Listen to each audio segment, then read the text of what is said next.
Basically suppose करो हमें अभी एक पिक्चर दिखाई जाती है जिसमें कि एक बच्चा अपनी टेबल पे बैठा हुआ है और बुक खोली हुई है और हल्का सा मतलब थोड़ा सैड बिहेवियर में है, मतलब थोड़ा सैड उसका नेचर लग रहा है।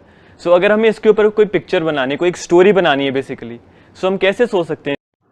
जय हिंद एवरीवन। सो आज के वीडियो का टॉपिक थोड़ा सा हटके है, राइट। आप एसएसबी के बारे में बहुत कुछ सुनते हैं, बहुत कुछ देखते हैं। आज आप संदीप महेश्वरी से सीखेंगे कि साइकोलॉजी टेस्ट के ऊपर, जो साइकोलॉजी टेस्ट होता है उस पर आपको कैसे वर्क करना है एसएसबी के लिए, अगर आप अपियर कर रहे हो तो। सो जल्दी से वीडियो को एंजॉय करते हैं, वीडियो के बाद मिलते हैं। इसके ऊपर अगर सपोज करो आज के टाइम पे 10 बच्चे सेम पिक्चर को देख रहे हैं, so how can I approach this picture in a different way?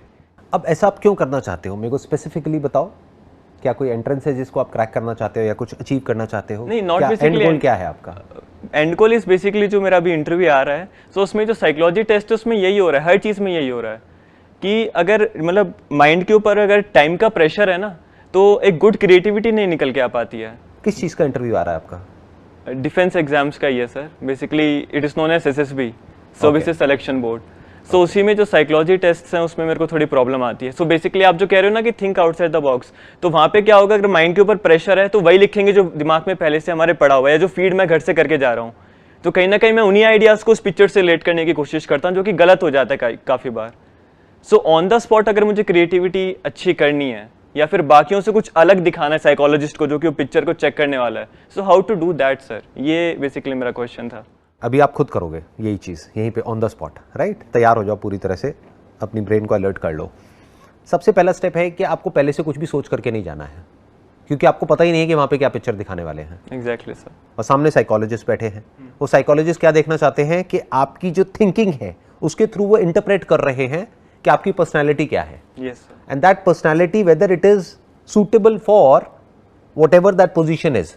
मान लेते हैं एयरफोर्स में आप जाना चाहते हैं, तो अब वो ये देखना चाहते हैं कि क्या ऑन द स्पॉट आप डिसीजंस ले पा रहे हो या नहीं ले पा रहे हो, whether you are a quick thinker और you are a sluggish thinker, वो ये देखना चाहते हैं। Yes sir, exactly.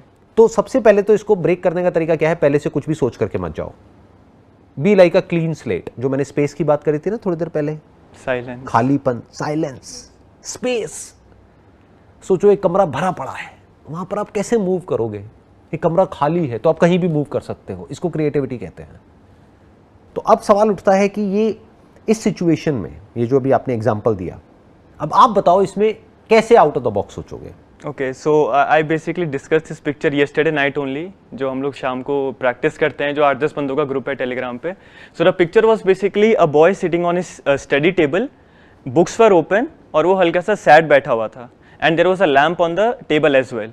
So the picture which I wrote was that Anil was a BSc final year student, and he had his final semester exams coming after 2 weeks. Since he was a good badminton player at the college level, so he was busy in his inter-college tournaments and could not focus much in the class. So due to which, when he came to know about his exams, he was a bit worried about seeing the syllabus. So then I wrote basically actions, what actions he will be taking, like he talked to his classmates, asked for the notes, practiced previous year question papers, and how he then cleared his semester exam with good marks. So this was the story which I made. अब ध्यान से समझो, अगर मैं एक psychologist हूँ जो बैठ करके आपकी स्टोरी को सुन रहा हूँ, जज कर रहा हूँ, what's in it for me? मुझे क्या मिला? इसको बोलते हैं एक्चुअल में thinking out of the box. पहले आपको समझना पड़ेगा कि वो जो सामने वाला पर्सन है, जो इंटरव्यूअर है, वो एग्जैक्टली क्या देखना चाह रहा है, ये टेस्ट हो क्यों रहा है, what is the reason behind it. पहले इसको पढ़ो कि टेस्ट कब शुरू हुआ था, क्यों शुरू हुआ था, किस लिए करते हैं, वो क्या देखते हैं, तो आपको समझ आएगा उनकी साइकी क्या है। तो अब आपकी थॉट प्रोसेस वहां से अलाइन होगी, नहीं तो आप कुछ भी कहानी सुना दोगे। It is just one of the stories जो बाकी सब सुना रहे हैं। Yes sir. तो पहले तो आपको ये समझना पड़ेगा ना कि मैं क्या देख रहा हूं आपकी स्टोरी में, क्योंकि मेरा इंटरेस्ट आपकी स्टोरी में नहीं है, मेरा इंटरेस्ट है आपकी पर्सनालिटी में, आपकी वे ऑफ थिंकिंग में, क्योंकि वो स्टोरी से आएगी, वो स्टोरी से पता लगेगी ना। मे बी बाकी सब वहां पर जो भी आ रहे हैं वो सब इसी तरह की कहानी बना रहे हैं, मतलब उनको क्या दिख रही है, वहां पे सैडनेस दिख रही है। और आपको एक बहुत मजेदार बात बताता हूं, as a psychologist, I am not a psychologist but I understand psychology and I have passion in it.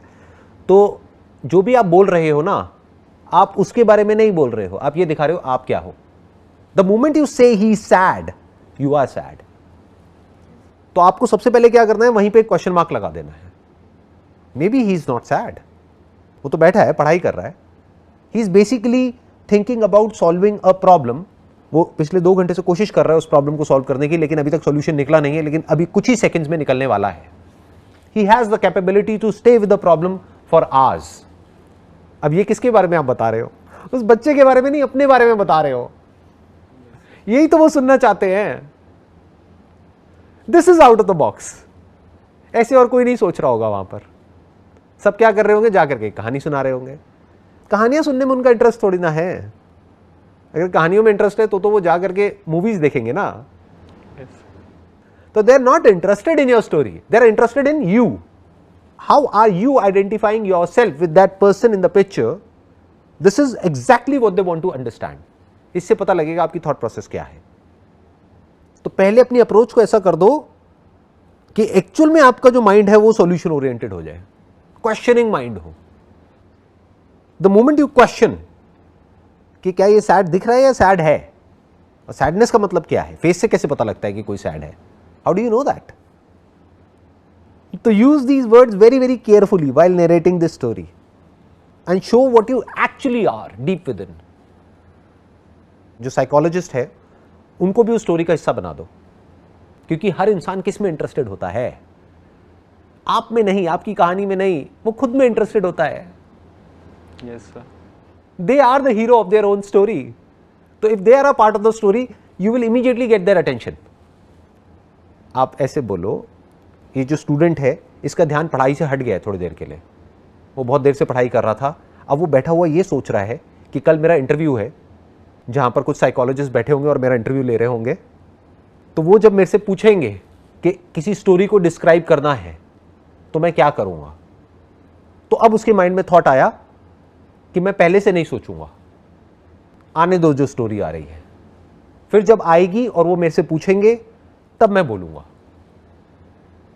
तो उसके कुछ सेकंड्स बाद मैंने अपना ध्यान यहां से हटाया, क्योंकि मैं सोच रहा था कि मुझे क्या बोलना है. तो मैंने कहा पहले से क्यों सोचना है कि क्या बोलना है, जब वो चैलेंज आएगा तब सोचूंगा ना.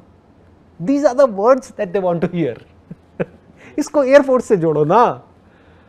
You getting where I am coming from? Yes sir, I got. इसको आपने कनेक्ट किया एयरफोर्स से प्लस उस साइकोलॉजिस्ट से, यानी कि इंटरव्यूअर से, प्लस खुद से.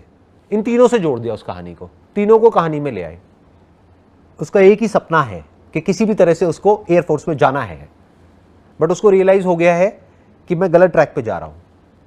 मुझे ये नहीं सोचना है कि मुझे वहां पर जाकर के क्या बोलना है, क्योंकि मुझे पता ही नहीं है कि वहां पर क्या आने वाला है. तो जैसे ही मेरे को ये रियलाइजेशन आया, जैसे ही मुझे बात समझ में आई, तो मैंने अपना ध्यान जो कल इंटरव्यू होने वाला है, इस लड़के ने अपना ध्यान जो कल इंटरव्यू होने वाला है वहां से हटा दिया और अपनी पढ़ाई में लगा दिया. जो अभी उसके सामने है वहां पर लगा दिया. जिस एस्पेक्ट को वो कंट्रोल कर सकता है उस पर लगा दिया. जो एस्पेक्ट उसके अभी कंट्रोल से बाहर है, या जो अभी हुआ ही नहीं है, जो होने वाला है कल, उसके बारे में उसने सोचना बंद कर दिया. इस तरीके से किसी ने भी नहीं सोचा कल. मतलब ही नहीं. पूरे 8 के 8 बच्चे जो भी ग्रुप में थे, सब ने ये सेम ही थीम बनाया, that he was preparing for his exams. और कुछ लोगों ने तो पीछे एक फोटो टंगी थी, उसमें उसके फादर की डेथ भी दिखा दी, that his father was dead in the army and all that. पर इस तरीके से किसी ने भी नहीं सोचा कि ये एक डिफरेंट एंगल इसमें हम डाल सकते हैं. जो साइकोलॉजिस्ट है वो क्या जज करेंगे इस कहानी से कि you are a solution oriented person, you are a creative thinker, you are a problem solver, you are not a problem creator. Because the moment you start narrating a sad story, that person will get sad, जो interviewer है. तो sad story क्यों सुनानी है, actual story सुनाओ अपनी खुद की.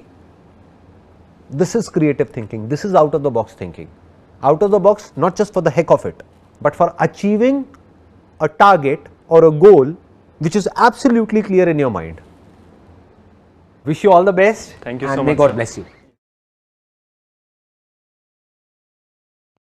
आई होप आपको ये वीडियो काफी अच्छी लगी होगी. संदीप महसूरी के जो व्यूज थे आपके साइकोलॉजी टेस्ट के ऊपर. सो अगर आपको ये वीडियो अच्छा लगा है तो चैनल को सब्सक्राइब कर लेना अगर नए हो तो, और आपके जो भी डिफेंस एस्पिरेंट एसएसबी के दोस्त हैं उन सबके साथ शेयर करो ताकि ज्यादा से ज्यादा लोगों को फायदा मिल सके. Thank you so much and जय हिंद. अहले वतन हम अपना फर्ज के चले कभी बुझने